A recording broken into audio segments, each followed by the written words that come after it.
चलो ध्यान दो यहाँ पे। हम कर रहे थे क्वेश्चंस बैलेंसिंग के।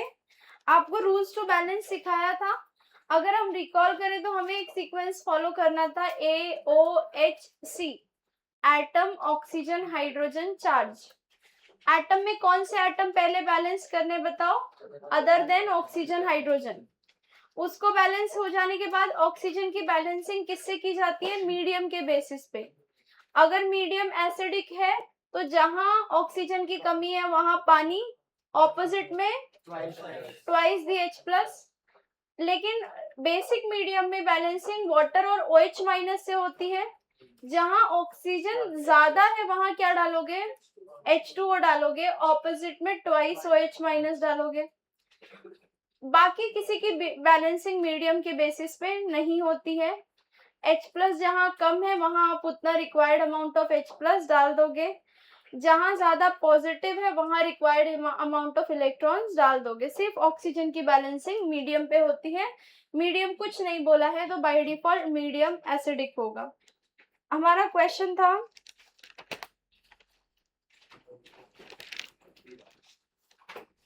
अच्छा बाकी सारे आ गए थे ना, सिर्फ Fe वाला हमें चेक करना था ना, बाकी सबने कर लिए थे। कोई है जिसमें बैलेंसिंग में, एक बार मैं रिपीट कर दे रही हूँ आंसर्स, अगर किसी का नहीं है देन विल डिस्कस दैट। ध्यान दो यहाँ पे। पहला था हमारा क्वेश्चन, कौन सा था, कहाँ से शुरू है, MnO4- गिव्स Mn+2। इसमें 5 इलेक्ट्रॉन्स ऐड कर रहे हो रिएक्टेंट साइड में। फिर उसके बाद सेकेंड वाला क्या था, रीड करो, C2O4 2-। इसमें 2 इलेक्ट्रॉन प्रोडक्ट साइड में, हाँ या नहीं। फिर उसके बाद MnO4- गिव्स MnO4 2-। इसमें रिएक्टेंट साइड में 1 इलेक्ट्रॉन्स। फिर उसके बाद अगला कौन सा था, H2S gives sulphur, product side में 2 इलेक्ट्रॉन्स। देखो इलेक्ट्रॉन्स में बता दे रही हूँ, आपका मतलब बाकी सब करेक्ट बैलेंस हो गया है। देन क्या था उसके बाद, Cr2O7 2- गिव्स 2 CrO4 2-। ये नॉन रिडॉक्स था, क्योंकि बताओ कैसे पता चला नॉन रिडॉक्स है, दोनों साइड ऑक्सीडेशन नंबर क्या है, सेम है। फिर उसके बाद कौन सा था, Cl- give ClO4-। Product side में 8H+ 8 इलेक्ट्रॉन्स। फिर उसके बाद क्वेश्चन था अमोनिया गिव्स हाइड्रोजाइन, प्रोडक्ट साइड में 2H+ 2 इलेक्ट्रॉन्स। कितने लोगों का अभी तक सारा करेक्ट आया है, चलो ठीक है डिस्कस करते हैं, हम देखते हैं। उसके बाद था Cu3P, इसमें आपको प्रोडक्ट साइड में मिल रहे हैं 11 इलेक्ट्रॉन्स, हाँ या नहीं। Cri3 वाले में प्रोडक्ट साइड में 27 इलेक्ट्रॉन्स होंगे। कितने लोगों का ये दोनों करेक्ट आया, 11 इलेक्ट्रॉन्स एंड 27 इलेक्ट्रॉन्स, कितने लोग हैं। चलो हम ये दोनों डिस्कस करते हैं।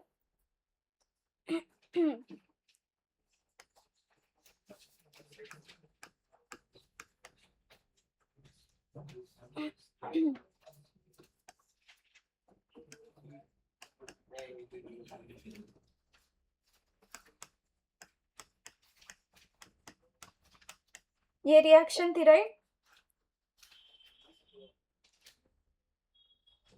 चलो ध्यान दो यहाँ पे, स्टेप नंबर 1 आपने किया होगा balancing atoms other than oxygen hydrogen, जो कि है कॉपर और फॉस्फोरस। तो यहाँ पे आ गया होगा बताओ 3, और फॉस्फोरस ऑलरेडी बैलेंस्ड है। फिर A हो गया, उसके बाद ऑक्सीजन। ऑक्सीजन यहाँ पे कितनी है बताओ, 4। यहाँ पे एक भी नहीं है, मीडियम कुछ नहीं बोला है तो बाय डिफॉल्ट मीडियम एसिडिक है। 4 ऑक्सीजन यहाँ है, यहाँ कुछ नहीं तो आपने यहाँ पे 4 पानी डाला। जैसे ही 4 पानी डालोगे तो ऑपोजिट में आपको 8H+ ऐड करना चाहिए, लेकिन पहले से 3H+ पड़ा हुआ है राइट। तो मैं यहाँ पे सिर्फ कितना H+ ऐड कर रही हूँ बताओ, 5H+।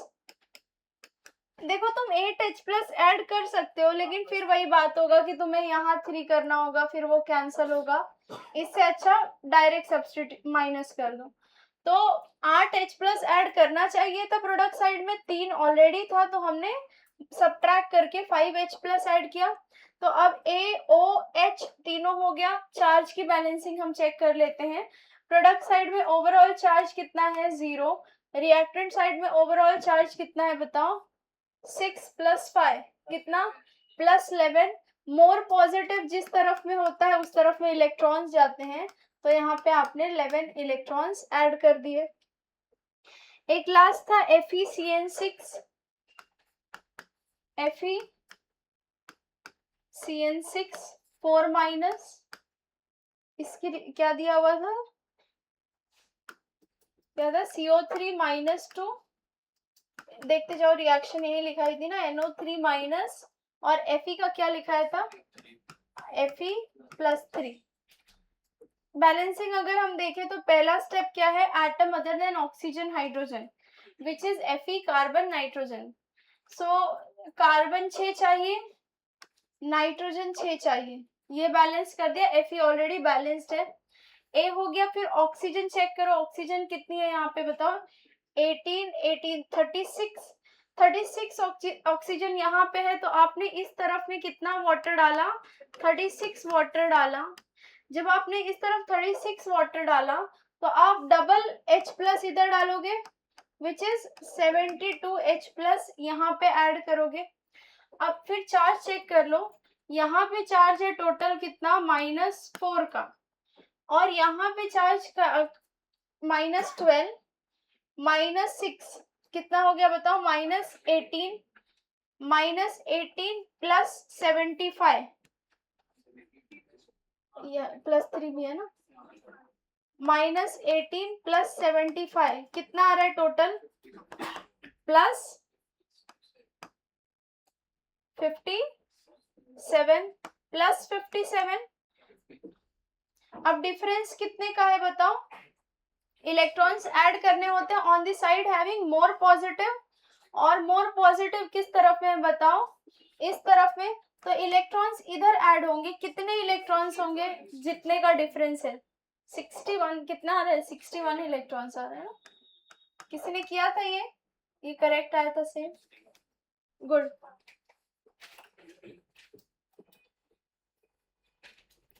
सो हमारा टॉपिक था बैलेंसिंग ऑफ रिडॉक्स, उसमें केस 1 था बैलेंसिंग ऑफ हाफ रिएक्शन। अच्छा, 1-2 क्वेश्चंस और दे रही हूँ, आप प्रैक्टिस कर लो, फिर हम फुल रिएक्शंस पे जाएंगे।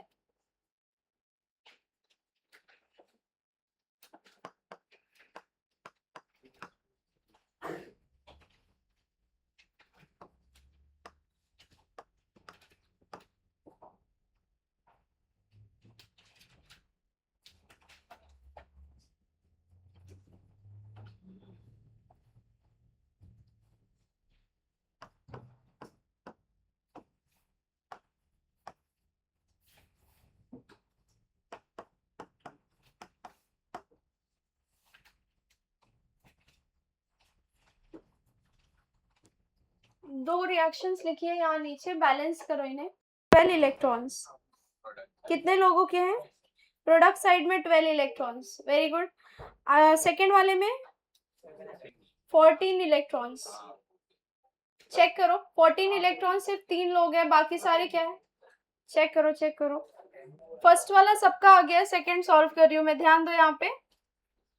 आपने पहले एटम बैलेंस कर लिया 2, फिर उसके बाद ऑक्सीजन, यहाँ पे 8 ऑक्सीजन है तो इसी साइड में आपने 8 पानी डाला, और ऑपोजिट साइड में आप कितना डालोगे 16 OH- डालोगे।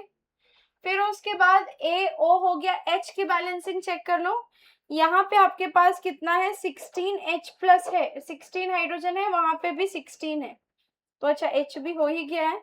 चार्ज चेक कर लो कितना है -16, और यहाँ पे कितना -2, तो मोर पॉजिटिव इस तरफ में है, तो आपको यहाँ पे कितना करना होगा इलेक्ट्रॉन्स बताओ 14 इलेक्ट्रॉन्स। चलो हेडिंग दो, case 2 balancing of full reactions.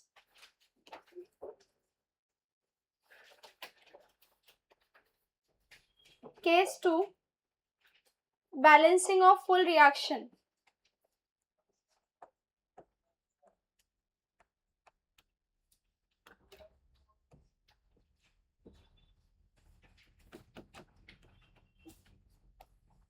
मान लो मेरे पास कोई एक रिएक्शन है H2S plus HNO3 gives S plus NO, ये रिएक्शन है। तो एक तरीका तो आपने क्या सीखा है फुल रिएक्शन को बैलेंस करने का, सिंपल तरीका आप ये एक समझ गए हो कि मिस हाफ रिएक्शन मेथड। मतलब आप क्या करो बताओ, दोनों रिएक्शंस को किस में स्प्लिट कर दो, हाफ रिएक्शंस में। H2S गिव्स S और दूसरी हाफ रिएक्शन क्या हो जाएगी, HNO3 गिव्स NO। फिर तो तुम्हारे लिए काफी आसान हो जाएगा, हाँ या नहीं। बैलेंसिंग आगे की सारी आती है, AOHC वाले सीक्वेंस में डायरेक्ट H पे आना है, इस तरफ 2H प्लस, इस तरफ 2 इलेक्ट्रॉन, हाँ या नहीं। यहाँ पे फिर एटम बैलेंस है, ऑक्सीजन बैलेंस करने के लिए यहाँ पे 2 पानी ऐड किया, 2 पानी ऐड किया तो यहाँ पे कितना H प्लस ऐड करोगे बताओ, 4। लेकिन एक पहले से है तो यहाँ पे कितना आएगा, 3H प्लस, और फिर उसको बैलेंस करने के लिए इलेक्ट्रॉन्स।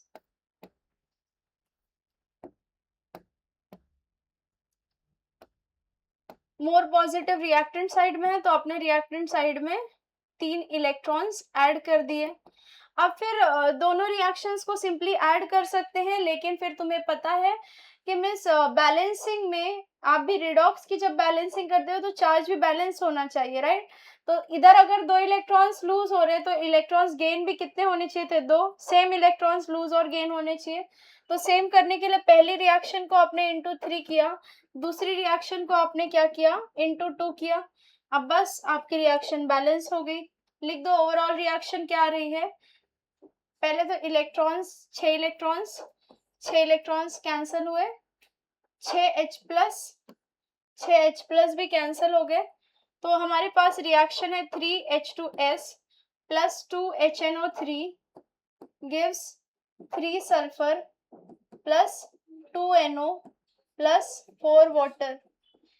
लेकिन ये लेंदी मेथड होता है, जनरली ये आपको नहीं सजेस्टेड होता है कि आप इतना सारा मेथड करें, क्योंकि रिएक्शन काफी सिंपल थी इसलिए जल्दी से हो गई। बट आप दूसरा मेथड फॉलो करोगे, n factor method. NF is read as n factor.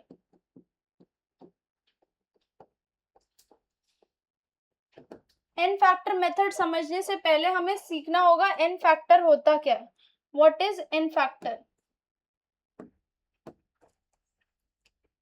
सुनो यहाँ पे, n फैक्टर का सिंपल मतलब क्या होता है, किसी भी स्पीशीज में एक स्पीशीज एक पर्टिकुलर मॉलिक्यूल के लिए n फैक्टर की बात की जाती है। कोई भी मॉलिक्यूल का एक, किसी भी सब्सटेंस का एक मोल, वो सब्सटेंस वाटर हो सकता है, नाइट्रिक एसिड हो सकता है, पोटेशियम डाइक्रोमेट हो सकता है, OA हो सकता है, RA हो सकता है, कुछ भी हो सकता है। किसी भी सब्सटेंस का एक मोल कितना इलेक्ट्रॉन लूज करता है या गेन करता है, वही उसका क्या होता है, n फैक्टर। किसी भी सब्सटेंस का क्या है, नंबर ऑफ इलेक्ट्रॉन्स लॉस्ट और गेन्ड पर मोल ऑफ सब्सटेंस। देखो ये स्टेटमेंट इतना इंपॉर्टेंट है कि जब तुम सॉल्विंग करोगे कई अच्छे क्वेश्चंस की, इवन एडवांस के भी क्वेश्चंस का सेंटर स्टेटमेंट ये होगा।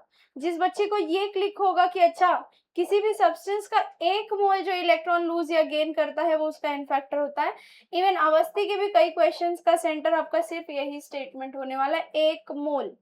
ठीक है, चलो किसी भी सब्सटेंस का एक मोल कितना इलेक्ट्रॉन लूज या गेन करता है, n फैक्टर होता है। समझते हैं n फैक्टर, फिर निकाले कैसे।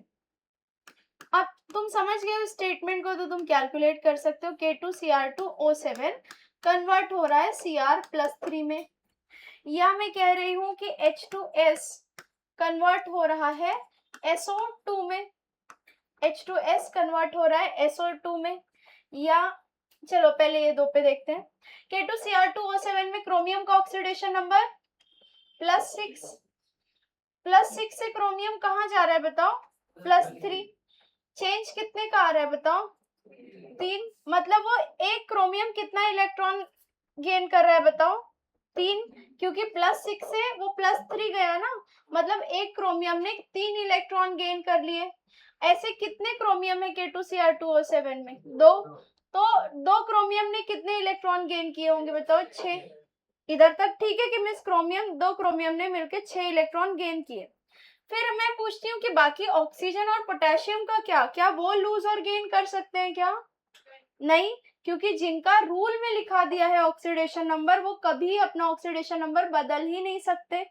तो मतलब वो ना लूज करेंगे, वो ना गेन करेंगे। +1, तो रिएक्टेंट में भी +1, प्रोडक्ट में भी +1। तो ना के लूज या गेन कर सकता है, ना ही ऑक्सीजन लूज या गेन कर सकता है। एक ही लूज या गेन कर सकता था, वो है क्रोमियम, और 2 क्रोमियम ने मिलके कितने गेन कर लिया बताओ? 6। तो इसका एन फैक्टर टोटल कितना हो गया बताओ? 6। पक्का चल रहे हो? इससे क्या हम एक जनरलाइज्ड स्टेटमेंट, एक जनरलाइज्ड फॉर्मूला बना सकते हैं क्या एन फैक्टर का, कि n factor is equals to change in oxidation number, change in oxidation number, exactly, change in oxidation number into number of atoms, yes atomicity into number of atoms। पक्का चल रहे हो साथ में? चलो, सो क्रोमियम पे डायरेक्ट अप्लाई करते हैं n factor. Change in oxidation number कितना है? 6 से 3, 3 का चेंज, सिर्फ मैग्नीट्यूड देखना है। एटम कितने? 2। एन फैक्टर कितना? 6। मान लो इसका एन फैक्टर निकालने बोला, चेंज कितने का है? +3 से +6, चेंज 3 का। एटम कितने? एटम कितने? एटम कितने? 1। पैर पे पड़ा नंबर देखा जाता है। स्टोइशियोमेट्री, जानबूझ के मैंने यहाँ पे 2 लिखा था। स्टोइशियोमेट्री को नहीं देखना है किसी भी, क्यों स्टोइशियोमेट्री को नहीं देखना है? डेफिनेशन क्या है किसी भी सब्सटेंस का? 1 मोल। 1 मोल कितना इलेक्ट्रॉन लूज या गेन करता है ना। स्टोइशियोमेट्री देख लिया तो 2 मोल 3 मोल, मोल बदल दिए। तो स्टोइशियोमेट्री नहीं देखना। चेंज कितने का? 3 का। एटम कितना बताओ? 1। एन फैक्टर कितना? 3। पक्का जिंदा हो? लेजेंड, इधर वापस आओ। H2S, सल्फर का ऑक्सीडेशन नंबर -2, ये +4। चेंज कितने का? कितने का चेंज है बताओ? 6 का। एटम कितना? 1। एन फैक्टर कितना? 6। I2 gives IO4-, ठीक है, 2IO4-। इसका ऑक्सीडेशन नंबर निकालना है। ऑक्सीडेशन नंबर IO4- का क्या है बताओ? +7 है, हाँ या नहीं? परिक एसिड पे चल रहा है ना, एक एसिड है, परिक acid.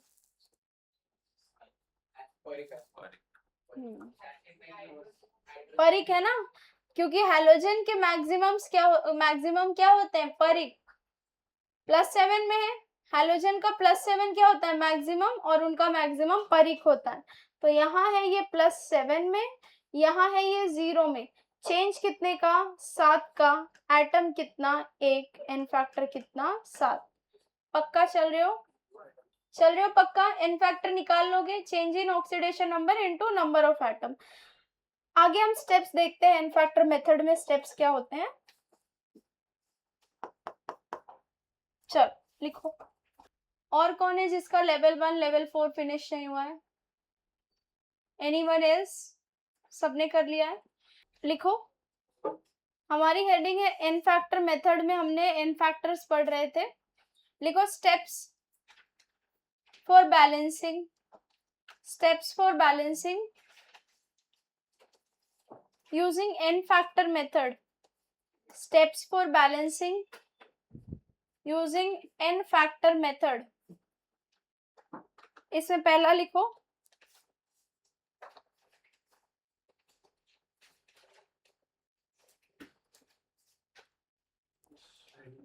steps for balancing using n factor method। इसमें पहला लिखो identify the redox couple, identify the redox couple। next assign n factors to assign n factors to each.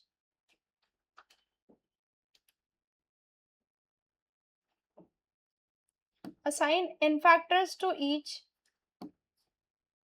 Next, take the n factors. पहला step था identify the redox couple. Second, assign n factors to each.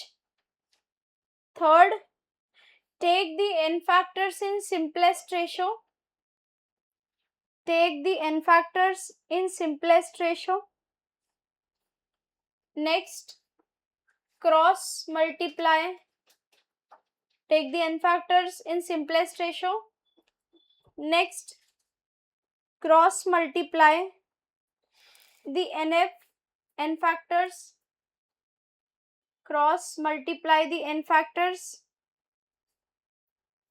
Next, अच्छा इसके बाद simply तुम अपने words में लिख सकते हो. इसके बाद AOHC का सीक्वेंस फॉलो होता है. तो balance atoms on the other side. अगला स्टेप है balance atoms on the other side. Cross multiply the n factors के बाद balance atoms on the other side. कौन से एटम्स बताओ?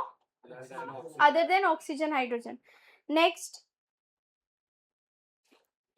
If the reaction, next point है हमारा, if the reaction is in molecular form, if the reaction is in molecular form, then oxygen is balanced by water only. If the reaction is in molecular form, oxygen is balanced by water only. यहाँ पे medium का कोई role नहीं लिखा मैंने. समझ पा रहे हो मैं क्या कह रही हूँ?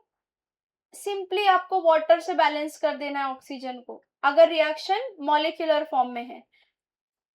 Next point, if the reaction is in ionic form, if the reaction is in ionic form,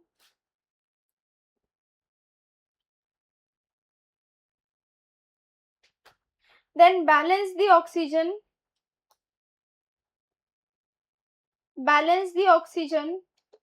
using the medium. If the reaction is in ionic form, then balance the oxygen using medium. Medium से oxygen की balancing आपने सीख ली है half reactions में. Next, charge is balanced bye H plus. Charge is balanced bye H plus.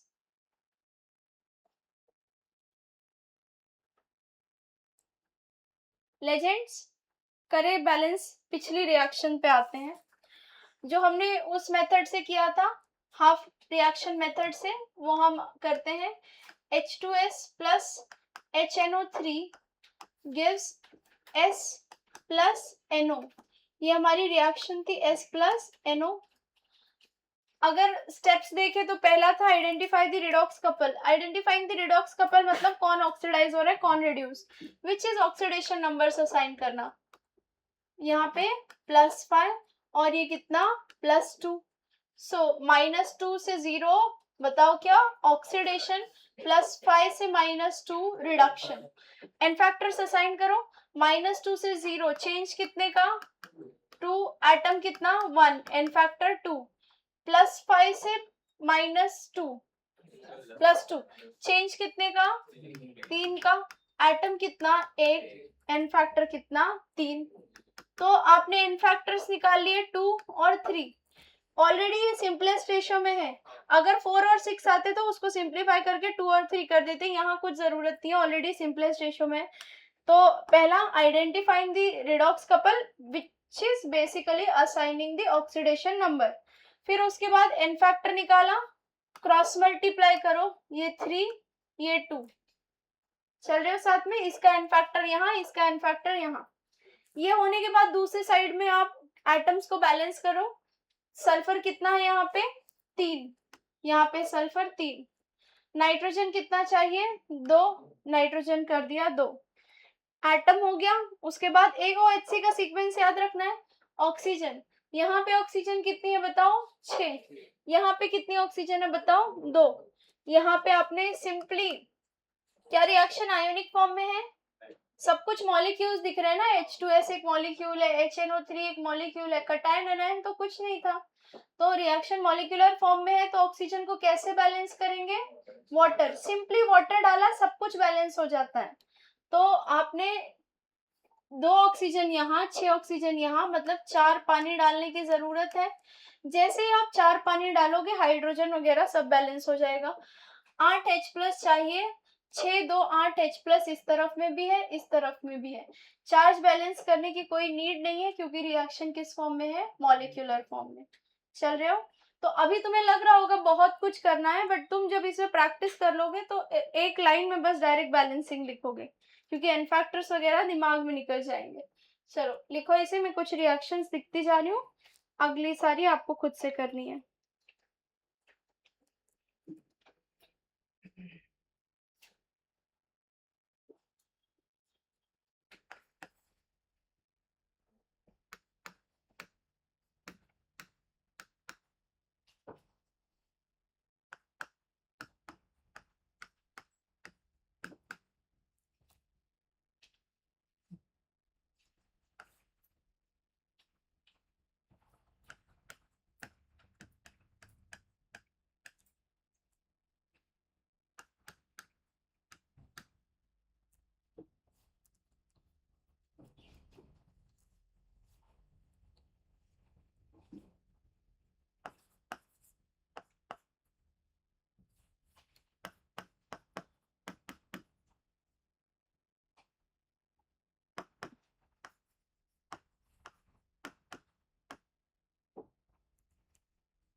Oxide N factors निकाला, इसके N factor को इधर पहुंचाया, इसके एन फैक्टर को इधर क्रॉस मल्टीप्लाई, फिर सिंपली AOHC का सीक्वेंस फॉलो किया, other than oxygen hydrogen, other than oxygen hydrogen sulphur और नाइट्रोजन है, 3 सल्फर यहाँ, 3 सल्फर यहाँ, 2 नाइट्रोजन यहाँ, 2 नाइट्रोजन वहां, ठीक है।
चलो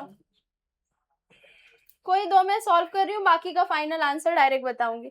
सुनो यहाँ सुनो, ऑक्सीडेशन नंबर असाइन किया +7 +2 +3 +4। यहाँ तो दोनों ही ऑक्सीडेशन नंबर नहीं चेंज करते, तो असाइन करो नहीं करो कोई फर्क नहीं पड़ता। फिर उसके बाद एन फैक्टर असाइन करो, +7 से +2 चेंज कितने का 5, एटम कितना 1, एन फैक्टर कितना 5, +3 से +4 चेंज कितने का 1, एटम कितना 2, एन फैक्टर कितना 2। देन क्रॉस मल्टीप्लाई दी एन फैक्टर्स, देन AOHC का सीक्वेंस फॉलो करना है। Atom oxygen hydrogen charge, carbon 10 है, Mn 2 है, बैलेंस हो गया। फिर न्यूट्रल मॉलिक्यूल्स है ना, सब मॉलिक्यूलर फॉर्म में है, तो सिंपली वाटर ऐड करना है जहां पानी की कमी है। यहाँ 8 और कितना 28 ऑक्सीजन इस तरफ में है, इधर 20 +2 23, तो कितने 5 पानी डाल दो। जब तुम 5 वाटर डालते हो तो H चेक कर लो, 10H ऑलरेडी बैलेंस है। कितने लोगों का सेम आया है? क्यों नहीं आया? पहला तो काफी आसान था। चलो कौन सा सॉल्व करो? दूसरा 4। चलो फिर उसके बाद MnO4 माइनस में Mn +7 में, यहाँ पे Mn +4 में चेंज कितने का 3 का, एटम 1, एन फैक्टर 3। आयोडीन -1 से कितना बताओ, 3 2 6 -1 +5, -1 से +5 चेंज कितने का 6। फिर सिंपल रेशो में लोगे तो 1 और 3, 3 यहाँ 1 यहाँ, आया नहीं 1 और 2, 1 और 2, फिर 2 Mn, तो यहाँ पे भी 2 Mn, आयोडीन 1, तो आयोडीन यहाँ पे 1 ही रहेगा। अब उसके सुनो यहाँ, उसके बाद अगला स्टेप क्या होता है, ए हो गया ऑक्सीजन की बैलेंसिंग, ये आयोनिक फॉर्म में दिख रहा है तो ऑक्सीजन की बैलेंसिंग यूजिंग मीडियम होगी, मीडियम बेसिक बोला है। वाटर यहाँ पे ऑक्सीजन 8 है और यहाँ पे ऑक्सीजन कितने बताओ 7। जिस तरफ ऑक्सीजन ज्यादा होता है वहां पे क्या डालोगे बताओ, पानी डालोगे। 1 पानी की कमी है तो 1 पानी डालोगे, ऑपोजिट में उसका डबल क्या डालोगे, OH-। अब चेक करो सब कुछ बैलेंस हो जाना चाहिए, इस स्टेप के बाद चार्ज भी अपने आप बैलेंस हो जाएगा। -2 -1, इस तरफ में -3 का चार्ज है, इस तरफ में चेक करो -3। कितने लोगों का ये सेम आया है? अचानक से इतना ड्रास्टिक चेंज। चलो ठीक है, करो बाकी लोग भी करो। लास्ट वाला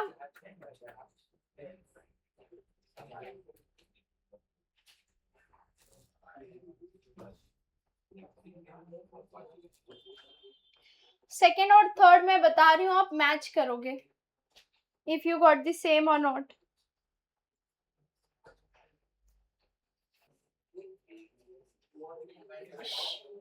सुनो यहाँ सुनो, Fe+2 वाले में चेक करो, लेजेंड्स गधों, Fe+2 में चेक करो, 5Fe+2 मैं यहाँ लिख रही हूँ, चेक करो आपका यही आया क्या, 5Fe+2 plus MnO4 minus plus 8H plus 5Fe+3 plus 4 पानी।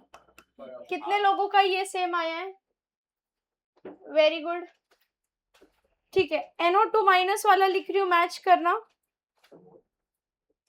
चलो NO2 माइनस वाला सॉल्व कर लेते हैं, ध्यान दो यहाँ पे। NO2 माइनस में नाइट्रोजन का ऑक्सीडेशन नंबर +3, ये +7, ये कितना बताओ +5, ये कितना +2। एन फैक्टर असाइन करो, +3 से +5 चेंज कितने का 2 का, एटम 1, +7 से +2 चेंज कितने का 5 का, क्रॉस मल्टीप्लाई करो 5 और 2, फिर एटम बैलेंस कर दो, 5 नाइट्रोजन 2 Mn, ए हो गया ऑक्सीजन बैलेंस करो, यहाँ पे से 10 और यहाँ पे 8, 18 ऑक्सीजन इस तरफ में है, यहाँ पे कितनी ऑक्सीजन है 15। एसिडिक मीडियम है, जहां ऑक्सीजन की कमी वहां पानी जाएगा, और मीडियम से जब बैलेंसिंग करोगे तो एसिडिक मीडियम में जहां पानी डालते हो उसके ऑपोजिट में H plus double, which is इस तरफ में आपने +6H प्लस ऐड करना है। लेजेंड, उसके बाद चार्ज की बैलेंसिंग चेक कर लो, -5 -2, इस तरफ में -2 +6 कितने का हो गया बताओ, सॉरी -5 -2 -7 +6, चार्ज कितने का है -1। इस तरफ में भी हमें -1 का ही चार्ज मिलना चाहिए। -5 +4 -1, मतलब बोला भी था हमने कि जब हम H प्लस ऐड करते हैं तो चार्ज बैलेंस हो जाता है, ठीक है। SO3 वाला बताओ तुम लोग क्या आ रहा है, 3SO3 कितना 1Cr2O7 प्लस क्या बोल रहे हो 8H2O gives, अच्छा 8H plus gives 2Cr plus 3 3SO4 2 minus, सबका यही आया है, सबका यही आया है।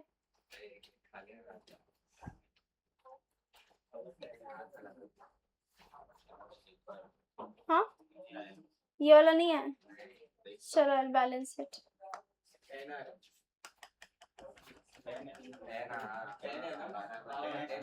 देखते हैं, लेजेंड्स चेक करते हैं, इसको हम बैलेंस करते हैं, अलग आ रहा है क्या तुम लोगों का, देखते हैं।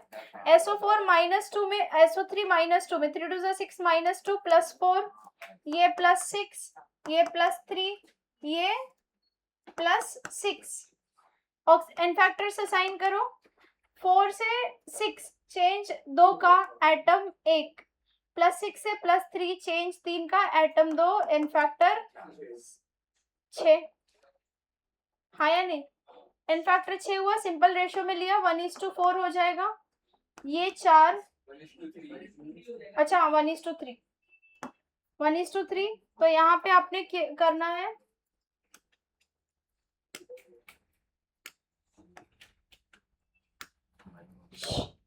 1:3 में हो गया, क्रॉस मल्टीप्लाई करो 3 यहाँ पे और 1 यहाँ पे, उसके बाद सीक्वेंस फॉलो करोगे AOHC का 3 1, क्रोमियम चाहिए 2, क्रोमियम हो गया, 3 सल्फर 3 हो गया, ऑक्सीजन यहाँ पे कितनी है 9 + 7 16 ऑक्सीजन यहाँ पे है, और यहाँ पे कितनी है 12 ऑक्सीजन, ऑक्सीजन की कमी इस तरफ में है तो 4 वाटर इस तरफ, ऑपोजिट में 8H प्लस, यही तो था, सही तो था, गुड।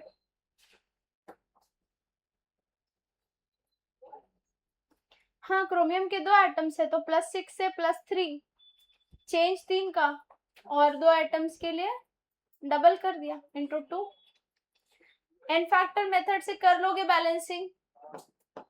चलो अगली हेडिंग है हमारी, कॉपी करो पहले जिन लोगों ने नहीं किया था, सवाल लिखो, लेजेंड्स लिखो, सवाल लिखो।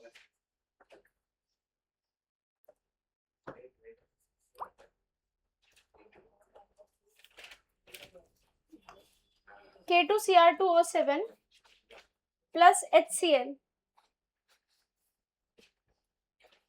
K2Cr2O7 plus HCl gives KCl plus CrCl3, gives KCl CrCl3 plus Cl2, K2Cr2O7 plus HCl gives KCl plus CrCl3 plus Cl2। Question is, अच्छा बताओ ऑक्सीडाइजिंग एजेंट कौन है, रिड्यूसिंग एजेंट HCl। आपको बताना है कितने मोल रिड्यूसिंग एजेंट के तरह काम कर रहा है HCl, और कितने मोल HCl मीडियम की तरह काम कर रहा है, क्योंकि यहाँ पे मीडियम एसिडिक है। Okay. How many moles of HCl are acting as a reducing agent and how many are acting as a medium?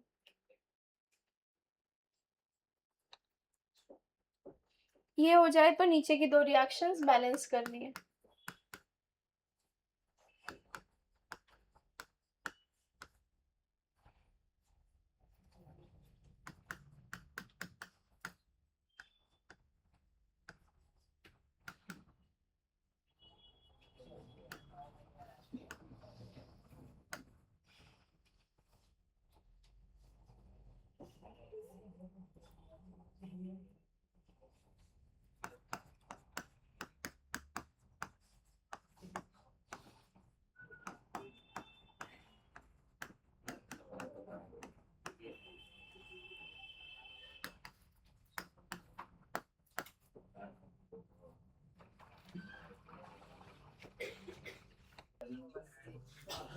चलो बताओ क्या आ रहा है आंसर. I2 वाले में बोलो. I2 प्लस कितना 10.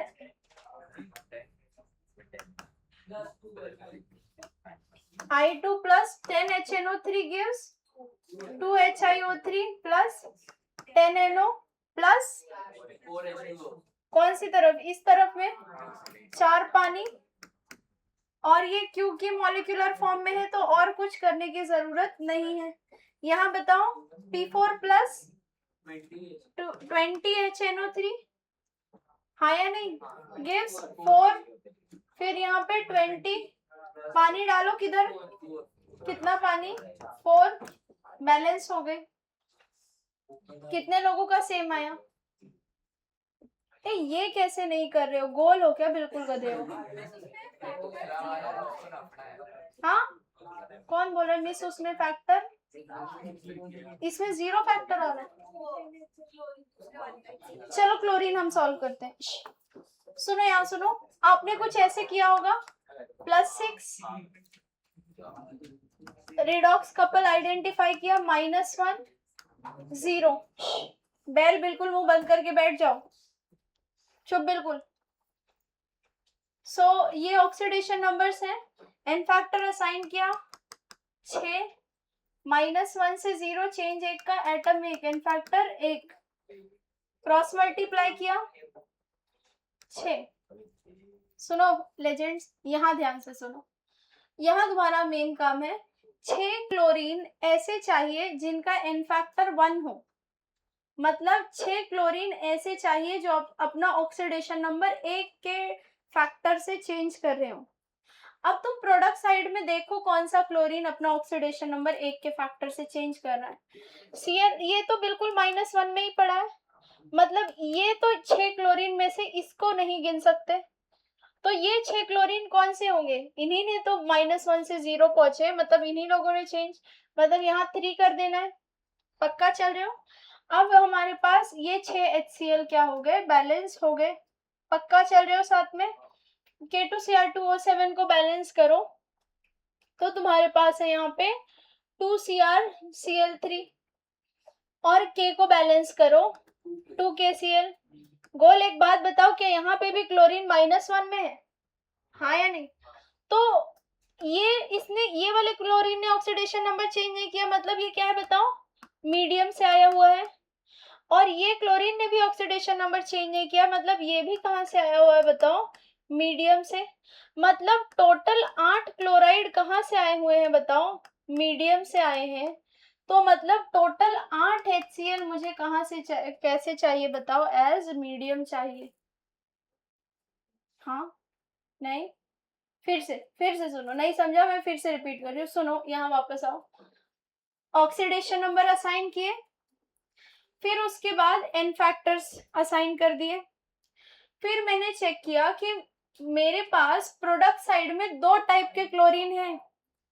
एक क्लोरीन जो 0 में है और क्लोरीन जिन्होंने अपना ऑक्सीडेशन नंबर चेंज ही नहीं किया. रिएक्टेंट में भी -1 में है, प्रोडक्ट में भी -1 में है.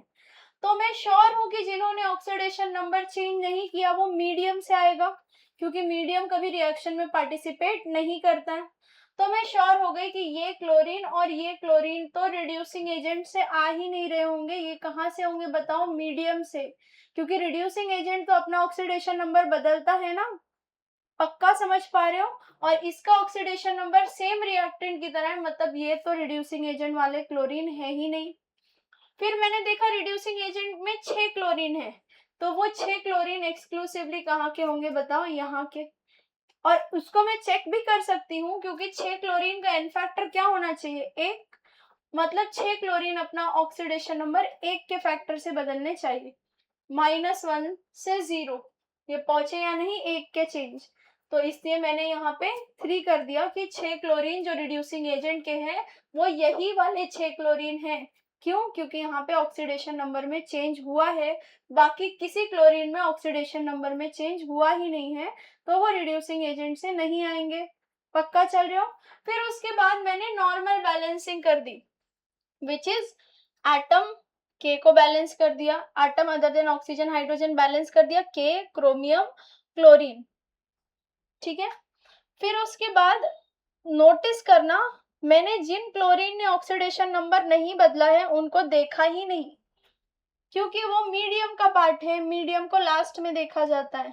तो जब मैंने सारी बैलेंसिंग कर ली, तो जिन क्लोरीन ने अपना ऑक्सीडेशन नंबर नहीं चेंज किया है वो मीडियम से आ रहे होंगे, उनको काउंट किया और इस तरफ उतना मीडियम ऐड कर दिया। समझ में आ गई बात? पक्का? तो अगर ये इंटीजर का सवाल होता तो यहाँ पे तुम्हारा कि number of molecules of HCl acting as reducing agent, तो तुम्हारा आंसर 8 होता। ठीक है, चलो एक और सवाल करते हैं कुछ इस टाइप का। चलो मीडियम वाला एक और देखते हैं।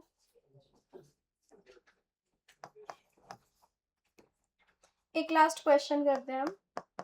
FeSO4 KMnO4 प्लस H2SO4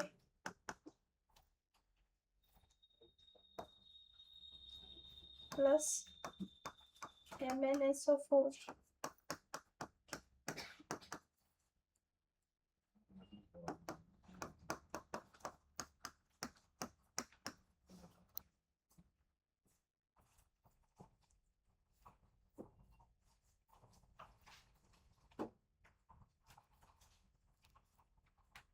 दिख रहा है तुमको? ऑक्सीडाइजिंग एजेंट कौन है यहाँ पे? कैसे पहचानते हो ऑक्सीडाइजिंग एजेंट? मैक्सिमम में जो होता है वो ऑक्सीडाइजिंग एजेंट होता है। यहाँ KMnO4 भी मैक्सिमम में है, H2SO4 भी मैक्सिमम में है। आपको ध्यान रखना है कि KMnO4 शायद मैंने लिखा भी था, इफ नॉट देन अब हाँ, आर स्ट्रॉन्ग ऑक्सीडाइजिंग एजेंट। तो अगर ये होंगे कहीं पे तो हमेशा यही ऑक्सीडाइजिंग एजेंट की तरह काम करेंगे। यहाँ पे कायदे से सल्फर के पास है कैपेसिटी कि ये ऑक्सीडाइजिंग एजेंट की तरह काम करे, लेकिन स्ट्रॉन्ग वाला आ गया तो कोई भी हमेशा उसी को प्रेफरेंस देगा। तो ऑक्सीडाइजिंग एजेंट का काम KMnO4 करेगा। तो बताओ सल्फ्यूरिक एसिड यहाँ पे फिर किस चीज का काम करेगा? मीडियम प्रोवाइड करेगा, एसिडिक मीडियम प्रोवाइड करेगा। सुनो यहाँ सुनो, बैलेंस कर लिया क्या किसी ने? सुनो यहाँ सुनो, नॉर्मल बैलेंसिंग करोगे, यहाँ पे K2 है तो यहाँ 2K आ जाएगा, यहाँ Fe2 है तो पहले Fe2 आ जाएगा, क्रॉस मल्टीप्लाई करो एन फैक्टर्स से, डायरेक्ट आंसर आ जाएगा। समझ पा रहे हो? घर बैठ के आराम से करो। ध्यान देना कि K की बैलेंसिंग के लिए जब तुम इधर इंटू 2 करोगे तो ये भी डबल हो जाएगा। समझ में आ रही है बात? इसी क्वेश्चन से अगले क्लास में कंटिन्यू करेंगे। घर बैठ के थोड़ा अच्छे से इसको ट्राई करो, रूल्स को रिवाइज करके। कोई डिफिकल्टी है किसी को?